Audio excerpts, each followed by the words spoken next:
Coach Drinkwitz here on Tuesday after practice. We'll start with a statement from Coach, and then we'll open it up to your questions. So as always, get your hands in the queue, and we'll go from there. So we'll start with Coach. Coach, go ahead. Yeah, good Tuesday practice. Preparing for Georgia. Obviously, the weather forced us into the pavilion, and it's always a little bit tighter of a practice when you're in there and weren't able to quite get everything we needed to get done. But other than that, obviously got a really good opponent this week. Think the Georgia Bulldogs got one of the better defenses in the country. Their defensive coordinator is from the great state of Missouri and from the Kansas City area. So, obviously going to have our hands full. Is going to be an important game for him.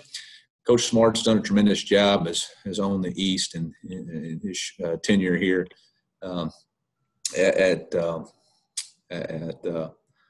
Georgia. They recruited at a high level. Todd Monken, their offensive coordinator, does a tremendous job on the offensive side of the football, keeps you off balance, runs, throws, got good deal. They haven't been as explosive as they want to be, but they're really close. And so, we got to do a great job containing the run game and containing their wide receivers. A lot of unknowns, not quite sure who's going to be available for them. Got some questions there, so that'll make us double prepare this week. So with that, I'll open it up for questions.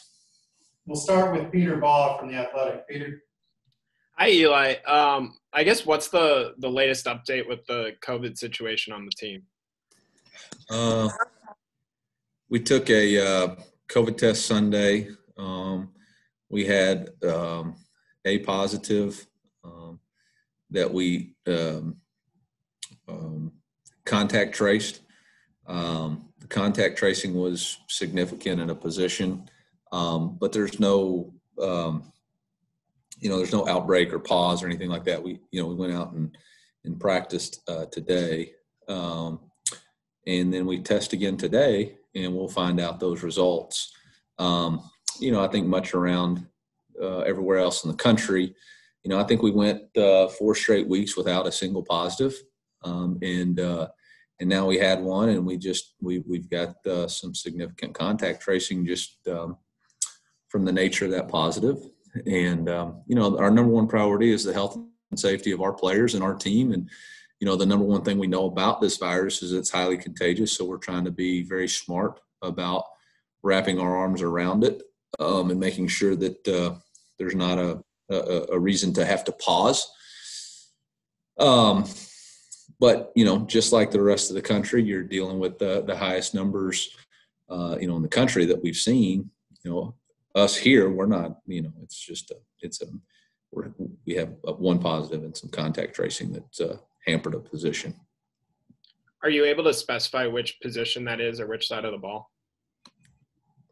I mean, I am able, but I'm not going. I don't know if I am able, but I'm not going to. Dave Matter, go ahead. Eli, last week you're just talking about your offensive line being down to 9 scholarship players. Just kind of, where do you stand there? Is it still kind of an open competition for some of those spots? Yeah, I think we're getting, just the nature of the season with injuries, contact tracing, NCAA sanctions, COVID, all kinds of stuff. I think our numbers at a lot of positions are getting tight. And like I told the team, we're all going to have to find a way to help us contribute to be successful, whether it's a walk-on, whether it's a scholarship player. Our job is, if we're in this organization, to do our part to help us win. There's absolutely competition. Obviously, Dylan Spencer suspended for the first half of this coming contest. So then you're going to have to, figure out who your third left guard is that's going to actually start. And then there's competition at the 2 tackle positions. We kind of had a 3-man rotation in that last game. And so I anticipate it being that same type of competition. And we had last week to help us figure that out. Gabe Nearman, Gabe. Yeah, Eli, just to be clear, as of now, you guys are expecting to play. And I know it's not just a unilateral decision, but when do you kind of hit a point where a final decision has to be made?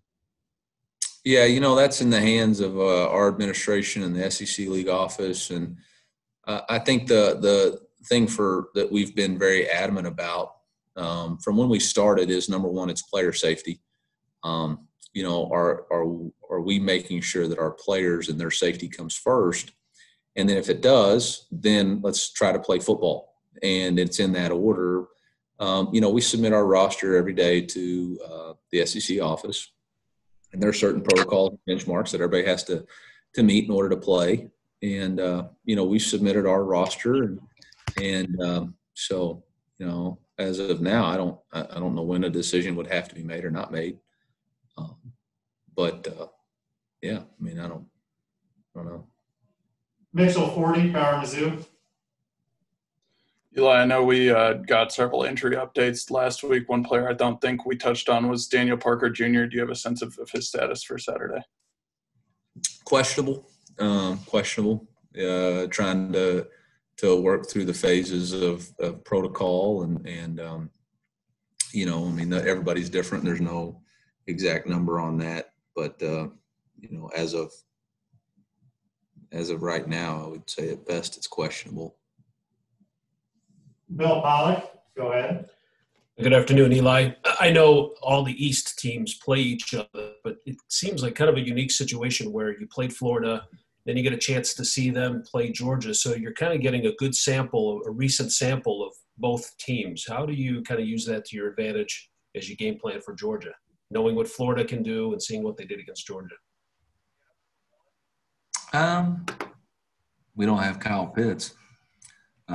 So that's a little different. I mean, you can see different things that teams have tried to do against an opponent and maybe see, you know, if there was a weakness in what they do. But the reality of it is you gotta execute what you can execute. It's not really about what, you know. So I don't know that helps you or doesn't help you. You know, I know that they got beat up a little bit in that game. So we're trying to figure out who all is going to play. But I don't know if it's, you know, I don't know if you can say, well, we played them tough in this part of the game and they played us tough in this part of the game, so it's going to be even matchup. I mean, every game's got a life of its own. Eric Blum from the Tribune. Eric. Coach, you might have talked about it a little bit here and there, but what did you say the team worked on most during the bye week, and how was that spent? And just was it getting healthier, or what exactly was it? Well, I mean, yeah. I mean, obviously we had guys in the training room and treatments, and we lifted, but we practiced. I mean, we got to practice ball security. We got to practice takeaway. We got to practice not busting coverage. We got to practice stopping the run. We got to practice running the football. We got to practice running routes. We got to practice catching the ball. So, I mean, we practiced the areas that we're struggling with right now. Jack Sobel, go ahead. Coach, you know, you're going up against a Georgia team whose strength is the defensive front, especially a guy like Ojulari, who's been rushing the passer really well. I know you're not going to give away your game plan right now, but how do you go about stopping that kind of pass rush, especially with a beat-up offensive line?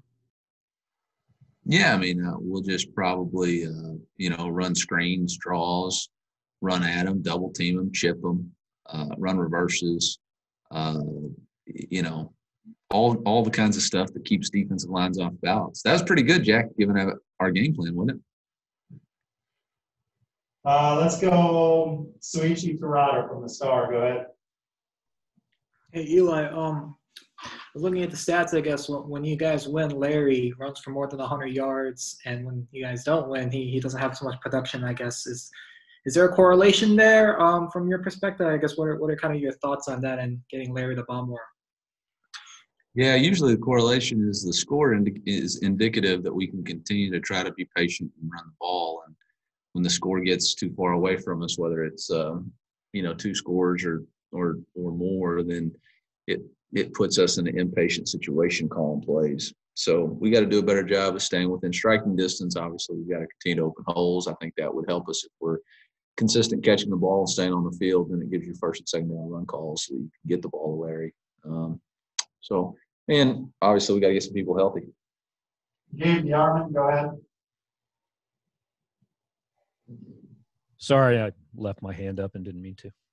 Oh, okay, all right. Good question. Let's go to Rob Collins from Fox. Hey, Coach Drinkwitz, thanks for taking the time here. Halfway through the season, do you feel like you've had a chance to breathe, man? Do you feel like you've had a chance to put your stamp on the program with everything you've been dealing with, first-year coach, COVID, and everything surrounding the program? I don't know if I've put my stamp on it. I think we're starting to develop an identity of who we want to be moving forward. I will say this. This was given to me today. We're in the 17th week of the season and have only played 5 games.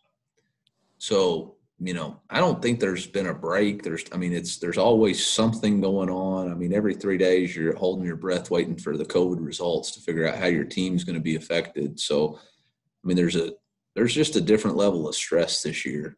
And it's been elongated. So, yeah, I don't know. 17 weeks, 5 games. It's a wild ride, boys. Hold on. Max Baker, go ahead. Coach, are you able to trace back where this positive came from? Did it come from the road trip, or were you able to? Is it a kid who went home during the bye week? Were you able to figure out where it went and why you're contact tracing the players you're contact tracing? I have not figured out how the person contacted or contracted the virus. I saw a really interesting deal today, and it was on Twitter, so it had to be true. But it talked about the CDC updated that it was, if you wear a mask, it was 77% effective. If you social distance, it's 82% effective. If you're less than 15 minutes, then it's like 67% effective. And if you wash your hands, and those numbers may not be exact, but they're pretty close. So I'm sitting here wondering, what's 100% effective? I think these guys can do every single thing right and still come in contact and contract the virus. So I don't place any blame on our guys. They've been, to go 4 weeks without a single case and then just to have one, I don't, the narrative of they've maybe done something wrong when there's a single incident that would cause it, I don't necessarily agree with right now. The contact tracing, we're just trying to be above board, follow county protocols, do everything we can to prevent the spread. So there wasn't a particular event that caused it. It's typically roommates, riding in cars with some person, somebody. All those things cause contact tracing. And so, when you trace back 48 hours from a positive test, then you're gonna get some people. I understand. I wasn't saying that a player did anything wrong. I was just wondering if you could trace it back to the road trip to Florida, or if it was after the Florida game that you traced this positive too. Viral load takes, from what I understand, 2 to 14 days before you would surface. Do I think it was from the trip? Absolutely not. Can I emphatically say that? Nope. Have no idea. Like I just said, you can wear a mask 100% of the time. And, it's like 60% of the time it works 100% of the time. I don't know. Anchorman. There you go. Megan Strickland, go ahead. I have a question. So once a player recovers from COVID-19, do you guys evaluate how they're recovering? Do they have any lingering symptoms, or are they just back on the field? Has any player talked about if they experienced any lingering symptoms or long-term effects from recovering from COVID? That's a great question, Megan. We subscribe to what the SEC task force and protocols comprised of leading epidemiologists and doctors in the Southeastern Conference. And there is a 4-day reacclimatization period that occurs starting with day 1 with light jogging and workout that gets you back into it. And then day 2, 3, and 4 as you increase your workload. We also do a series of protein tests, check the heart, the myocarditis deal, which was something that was this summer. So we do a complete upwork of physical and make sure that any player that's had the virus is healthy and deemed safe before they're able to replay reacclimate and play a full game or full contact. As far as just interacting with our guys and asking about being sick, we're constantly checking our guys. Owen Stanley, our lead athletic trainer, we go through a series of questions every single day. There's a series, and then we temperature check and pulse ox meter every day. And then, so yes, we are constantly worried about, number one, player health and safety. Kyle Pennell, go ahead. Coach, you talked a little bit about the Georgia defense, but you faced an aggressive Florida defense as well before your bye. And I'm kind of curious, after you watched the tape from that game, were you able to take anything away from that, maybe how the offense dealt with that pressure that you can kind of take into this Georgia game that may help you guys out?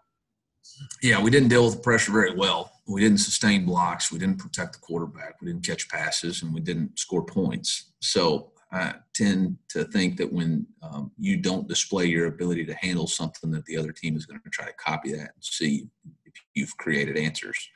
For us, it's about execution. It's about fundamentals, hands inside, having our eyes on the right key, understanding our proper footwork, catching the football, getting the ball out on time. So those are things that we worked on in the bye week. Different defensive philosophies. Both defensive coordinators are really good. Dan Lanning and Todd Grantham are probably two of the best defensive coordinators besides, behind Coach Walters in our conference. So it's definitely a challenge. Peter? Yeah, Eli, just to clarify, is everyone who's out this week also out next week because of the SEC protocol? No, not everyone who is out this week is out next week. It's all depending on the positive test being on Sunday. Then you go 10 days, then you have a 4-day reacclimation period.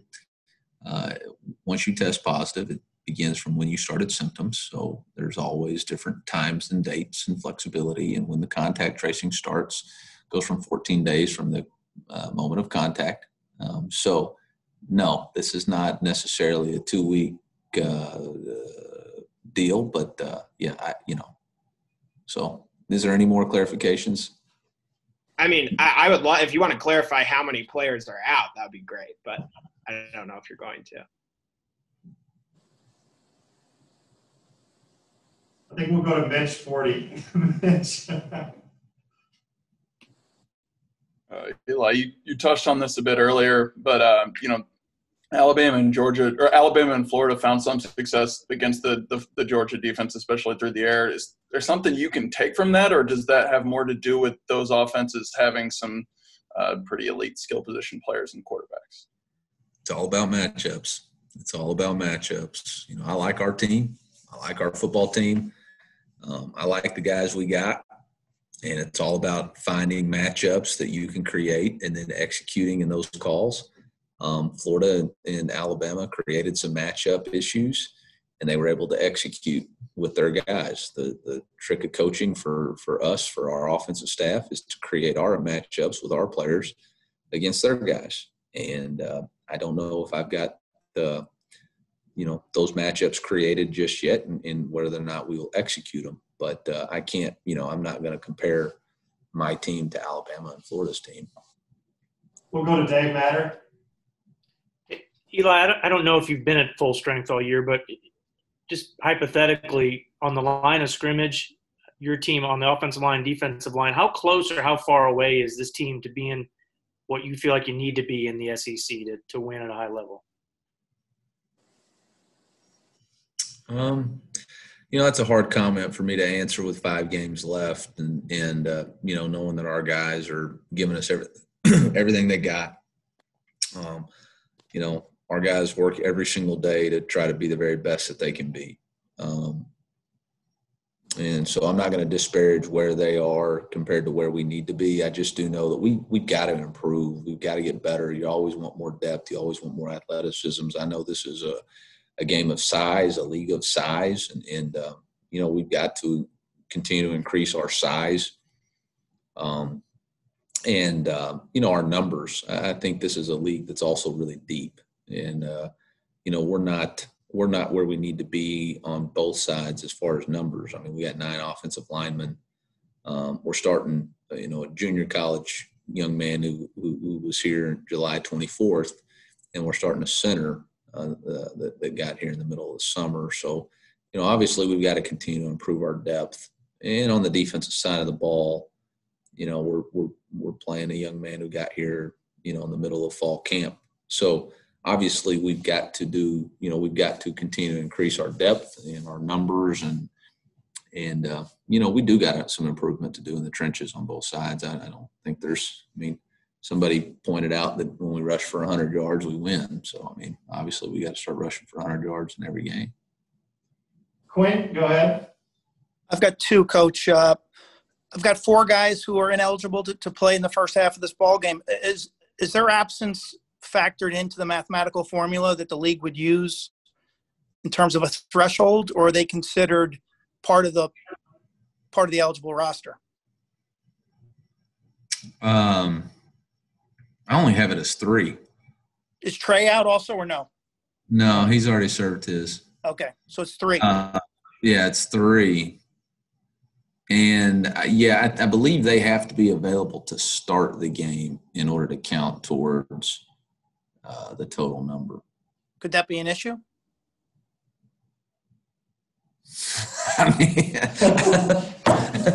Yeah, I guess. Okay. Sure. And my follow-up would be LSU. You were without, 6 guys for the LSU game? How does this compare to that week and the lead up to that game? Yeah. Similar. Yeah, similar. Just position specific, I think, is the biggest issue.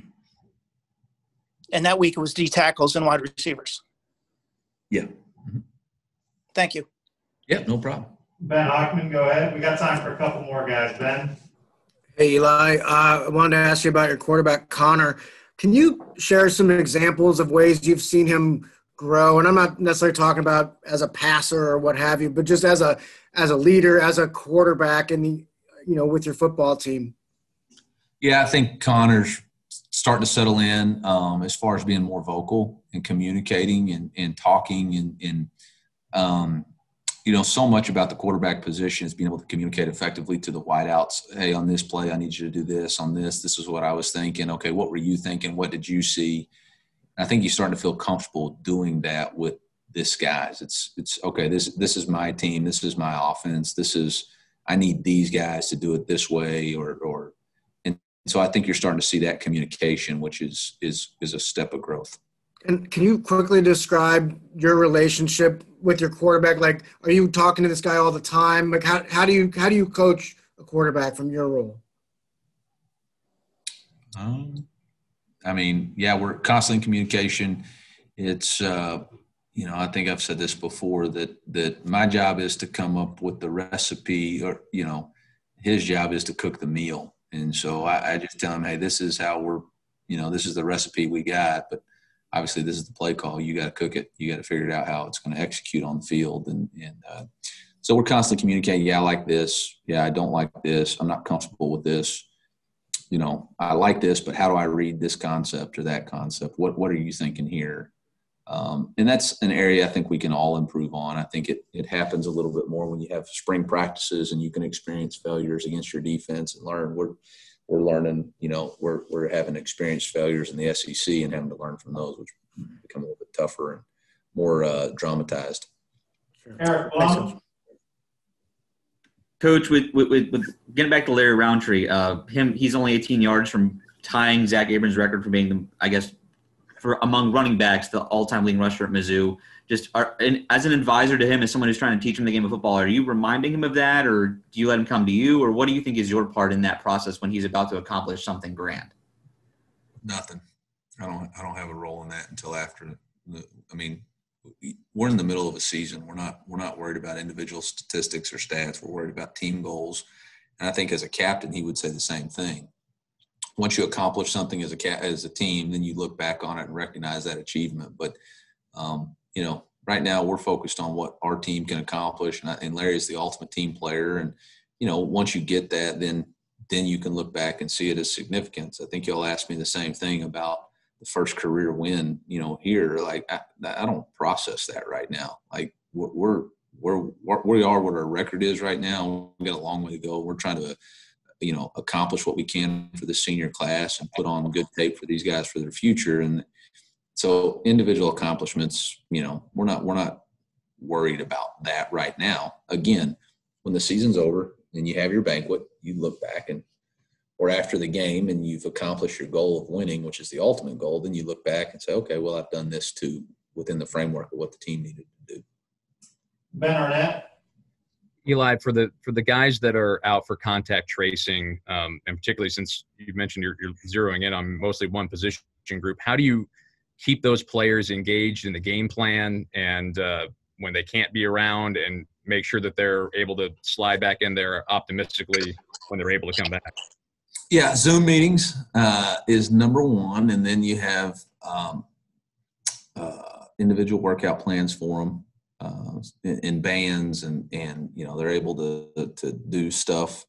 They're able to watch tape on their own, on their iPads. They're able to have a workout with our strength coach giving them a workout so they can do it on their own. So I mean this isn't new. This has been going on. We just haven't had to deal with it in the last 4 weeks, I guess. So we'll just go back to what we did the first 3 weeks of the season when we had those guys out, which, we had out for, I think we had several out for Bama and several out for Tennessee and several out for LSU. So we'll just go back, dust off that file and see what worked and implement it again. Gabe, I've got your hand raised. Do you have something? Yeah, I actually mean to ask a question this time. Eli, I'm sure you're getting used to, by this point, preparing for a team that you don't know exactly who's going to be on the field, but how unique is it that there are 4 quarterbacks that supposedly are getting snaps, and how difficult does that make game planning for a team when there's that many guys that you might be facing? I highly doubt that they're going to rotate 4 quarterbacks and expect to be prepared for a game week. It's hard enough to get 1 quarterback ready for a game. So I think that's probably more of a smoke screen, So I'm pretty confident, we know who's going to play and then and how that's going to go. So I'm not falling for we're going to practice 4 quarterbacks throughout the week. I mean, if you did that, how would you prepare for third downs? How would they get enough reps for third downs in red zone to be ready? So, I don't know. I don't know. The one I don't know is I don't know about the safeties and the DBs and the different people that have been kind of nicked and bruised. So, but quarterback, yeah, they're committed. We'll do 2 more. Jeff Sentel, go ahead. Yeah, Eli, I appreciate it. I think Gabe kind of hinted on something. We don't think there'll probably be 4, but if that's 2, when you have a talented roster that really hasn't exploded on offense yet, how different is that preparing for 1 or 2 guys that have contrasting styles, which they might throw at you? I think each offense has a unique identity based on what they're able to execute. So, let's say that y'all are saying that he's going to play either Dwayne Mathis or JT Daniels, or they're going to stay with Stetson Bennett III, right? That's really the conversation we're having, right? Well, Stetson Bennett and JT Daniels' offense is pretty much very similar. We've seen what Dwayne Matthews has done in 2 half games. So it's not like they're going to roll out there and run the triple option because Dwayne Mathis is in the game. They still got to function within the framework of what their offensive weapons are. They're committed to establishing the run, play action shots, and spreading the ball out on third down. It's not rocket science. They still got the same 10 guys around them. If you don't match personnel, he's going to get in 23 personnel and run a sweep on the first play of the game and go 75 yards. So I'm not – whoever plays quarterback, they still have the same offensive structure and DNA that they've showed the first 5 games. One just happens to be a little bit different and provides a different threat. But I don't think you're going to all of a sudden see Georgia offensively be running spread option, or you're all of a sudden going to see him in an air raid system if another quarterback's in there. That's just not – maybe they do. Crud. Awesome. We'll adjust. That's 2020. All right, close this out, Suichi. Go ahead, Jeff. Nope, Jeff had a follow-up. I like this. Yeah. So I guess conversely, you mentioned it earlier, you were looking at the other side of the ball. When you break down Georgia, how much different is them when you look at them without 2 and 99 in there? How much of the factors not having in there? Yeah, we got 2 first-round draft picks. You got erasers in there. 2 is an incredible player. You look at Tennessee where they run the reverse, and you look at it and like, wow, this is going to have a big play. And he tracks the ball from the other side of the field. He makes 2 unbelievable interceptions against Arkansas and Alabama. I mean, he has a knack for the football. He can fit downhill. He can play free safety. He can match versus any of the guys that Alabama threw out there playing man-to-man. So, I mean, it gives you incredible flexibility to call your defense. Number 99 is an incredible space eater. You can play cheat boxes, which is, you can play 5.5-man box or a 6-man box knowing that he can two-gap anybody you put out there. So that guy's a totally different ball game. So, those two guys being gone, incredible. I mean, is 16 is as physical a free safety. He plays cut, weak side safety. He plays cut as good as anybody. I mean, he knocked one of Auburn's guards down when he was trying to pull. I mean, that dude is as good of safety. I mean, those two guys are as good as they are in the league. So that's a whole different animal. I like talking about that stuff. Yeah, those guys that's different when they're not in there. I mean, those are good players, and they got really good players behind them. I just don't know if they got the same amount of experience. Suichi? I guess last one. Eli, without mentioning the specific positional group, but how does practice change when apparently such a position, at least one position group has changed or is affected so much by COVID, and how much did you learn from training camp when you did have some troubles there? Football is a game of routine and normalcy, and what you don't want to do is rob Peter to pay Paul. So you try to keep it as normal as you possibly can so that the guys can be in a routine. You still got to get player development, and you try not to say, well, this one position's out, so the other guys on the football team don't get their work in. So you manage it the best you can. However you need to, you kind of massage it however you need to so that you can get the reps that you need and make sure that everybody's, staying in shape, staying physical. And it's still going to be a physical game. So you got to make sure you still have, leverage, hands inside, eye placement, hat placement. And we still do that. We still find ways to do that. That's why they call us coach. It's to problem solve, and we got to figure it out. So I don't think anybody Saturday is going to give me a free pass because we got 6 people with, or 7, 8, 12 people out with COVID, whatever. They're not giving anybody free passes. So you get ready to roll. Figure it out. Thanks. All right, guys, we'll let Coach go with that one. So thanks.